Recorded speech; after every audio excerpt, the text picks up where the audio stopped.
Тараз қаласы, Тараз қаласы, Жамбыл облысы әкімдігі, Жамбыл ауданының білім бөлімі, жобалаушы мектеп Бақыттаны, мердігер компания Тараз Строй 2004, авторлық қадағалаушы Бақыттаны, техникалық қадағалаушы Әміреев, құрылыстың бастары 13 мамыр, аяқталу 29 мамыр. Общий құны 154 тамыз.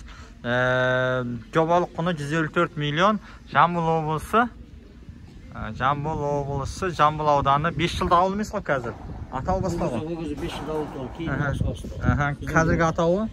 Қазіргі ауылы Шакен Ниязбеков ауылы. Шакен Ниязбеков ауылы. Міне участок басшысы, аты жөніңіз? Райым Жұмаділда Балтабайұлы. Райым Жұмаділда Балтабайұлы. Балтабайұлы. Енді осы жұмыс қанша пайыз аяқталды? Жұмыстың негізгі ішкі құрылысы 80% аяқталып тұр. Ішкі іштерде қазір негізінде экспорт зал мен актив залдың әзірленіп қалды. Қалғандарының барлығын жаңағы черновой чистовойларын бәрі тартып қойдық. Қаншалықты жергілікті адамдар жұмыс істеп жатыр? Жергілікті адамдардан бұл жерде 8 адам жұмыс істеді. Қазірге шейін. Қазір олар жұмыс істемей ме сонда? Қазіргі бүгінгі келген жоқ олар. Келген жоқ па? Келіп кетіп жүр, келіп істеп жүр. Басқа адамдар қаяқтан келген? Басқа адамдар Тараз қаласынан келіп жатыр. Негізгісінде Тараз қаласынан келіп істеді, Луговой қаласынан келіп істеп жатыр. Негізгі көбісі неден? Байзақ ауданынан келіп істеп жатыр мына жерде жігіттер. Өзбекстаннан, Қырғызстаннан келген шетел азаматтар бар ма? Жоқ, онда азаматтар жоқ. Жоқ, қызмет жасатқан. Вот көрейік енді. Нысанды көрейік, құрылыс нысаны.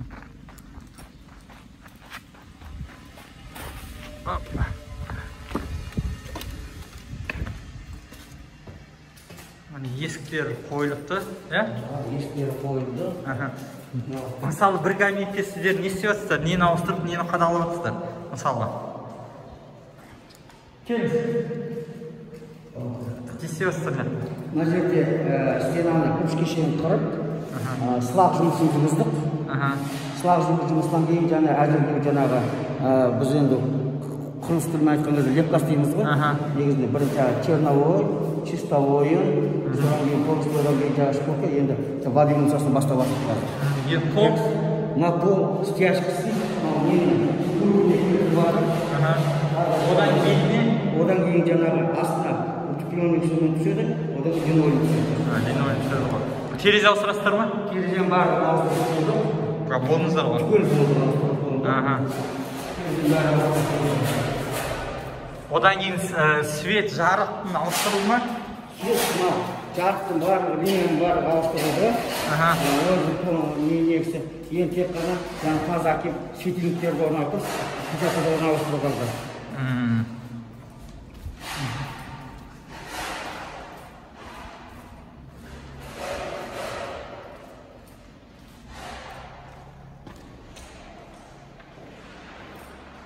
Бұл мектепте негізгі өзі бұрыннан құрылыс мектепке пайдаланбаған бұл екі блок. Бізге келген кезде барлығы шашылып жатқан, оны жергілікті халықтың бәрін біледі.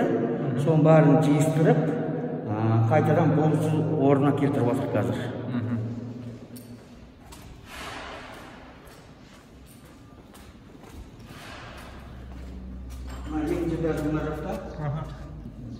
Мына жерден енді сабақ оқыған корпус қайсы?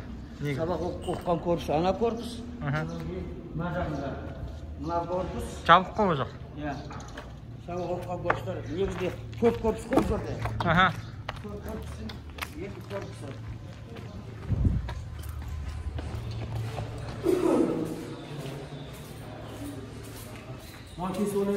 Ассалаумалейкум жігіттер.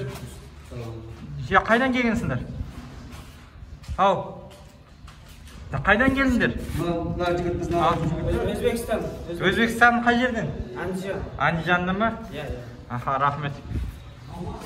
Сіз маған не дедіңіз? Жоқ, адам жоқ дедіңіз. Қашан келдіңіз? Болды ғой сұрамақ қойсаңыз, 2 ай болды ғой. Келгендеріне. Сіз маған өйтіп ақпарат бермеңіздер, таратпаңыздар. Бар нәрсені бар деу керек, жоқ нәрсені жоқ деу керек, жасырмау керек. Мына жігіттердің бәрі өзі сол 3-4 жігіт істеп жатыр қазір. Мынау қаяқтікі? Мынау қаяқтікі? Өзіңе не deyip тұра жүрсің ғой? Арай строймаркеттікі ма, кімдікі? Бұны енді нақтысын білмеймін мына жерде. Жоқ, несі бар шығар? Паспорт несі бар шығар?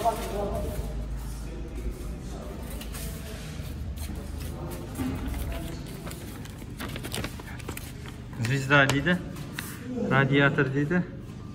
Изготовлен КНР міне. КНР. Изготовлен КНР. Изготовлен КНР. Адрес міне. КНР. Специально Сяндюн Синдао дейді. Негізі бұлар негізі Таразда шығарылатын бұлай айтқанда нелер ғой? Шығарылады Таразда бұлар. Негізі шығарылады Таразда. Сіздер оны Қытайдан алатсыздар.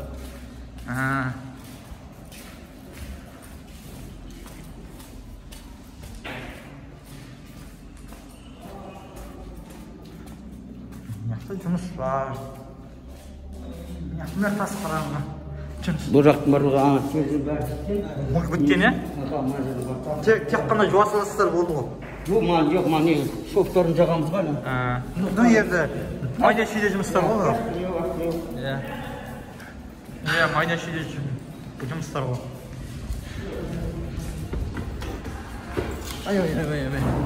Ассалаумалейкум, сіздер. Білеміз. Неге қашып жатыр жігіттерімдер? Жігіттер қашып жатыр ғой. Қанша адамымыз бар? Шетелден келген. Шетелден келген 4 адам бар. Қойыңызшы, анақта 5-еу қашты ғой? 4. Неге қойсаңыз 5-еу қашты ғой? 4 деймін, шындығын айтайын. Жаңа кетті, олар болмайды. Қашып жатыр ғой, қазір қол кеп талғанамын мен олар деді. Мына жақтың бәрі осы бір спорттарға істеп отыр олар. Бұл жақтың бәрі өзіміздікілер. Мына жерде Луговойдан келгендер істеп жатыр. Ол жақта Ақтөбеден келген осы бір 3-4 күн болды Ақтөбедерімізге. Үлгерем айтқаннан кейін. Олар бәрі әліпке шыққан ғой. Мына жер істеп жатыр, мына жерде Луговойдан келген бригада істеп жатыр.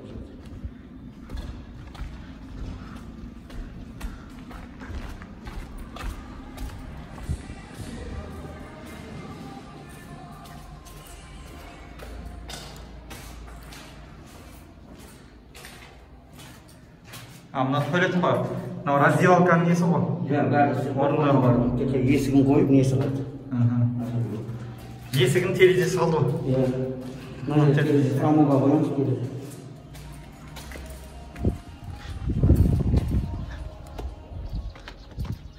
Негізі осы корпус қой не істеді деген мынау. Дау оған не істеген. Мына жағын не істейсіздер енді? Мына жақтар бар, ар жағында істеп келе жатыр. Сол барлығы осындай болған, сосын бәрі. Сосын бәрі осындай болған. Жаңа құлаған кірпіштердің бәрін алып, орларынан кірпіш қалап, соны үстіп сылап келе жатыр барлығы.